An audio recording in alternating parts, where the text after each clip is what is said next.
Third Battle of Winchester was fought on September 19, 1864. We are standing on a preserved portion of that battlefield, but about a mile south of here, Confederate Colonel George S. Patton, grandfather of the famed World War II general, was mortally wounded in the final stages of the battle.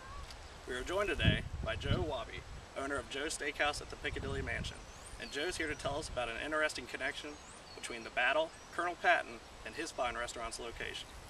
Thanks for having me, Rob. We're really excited. Joe's Steakhouse is very excited to be part of this historical event with Colonel Patton, and I want to invite everybody for a small tour of the mansion, and I can kind of give you the details of what happened after Patton was shot in this very field.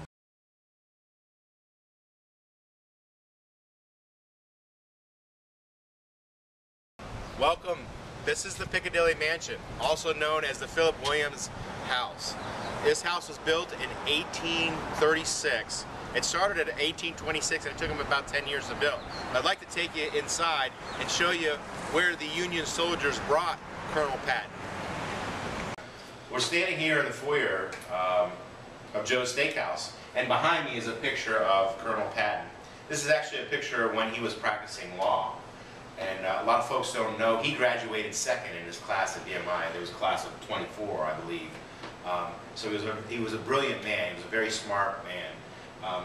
When they brought him here to the house, he was wounded in the leg, and they brought him upstairs to the upstairs room, and there he rested for 6 days.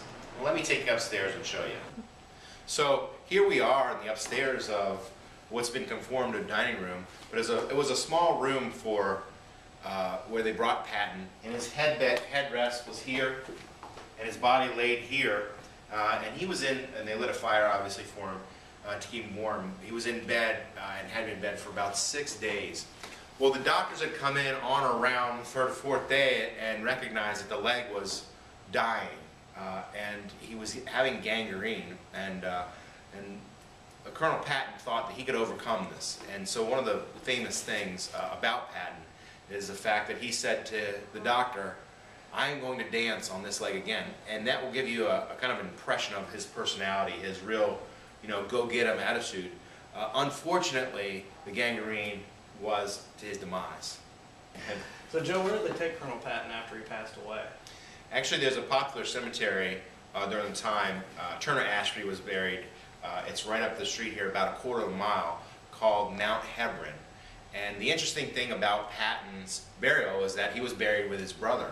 His brother was wounded in Gettysburg and died approximately 2 weeks later. His brother's name was Waller. Well, Joe, it's just really interesting, the connection between Colonel Patton and Winchester, but also the Patton family and Virginia in general. Yeah, you think about the impact of George Sr. on George Jr.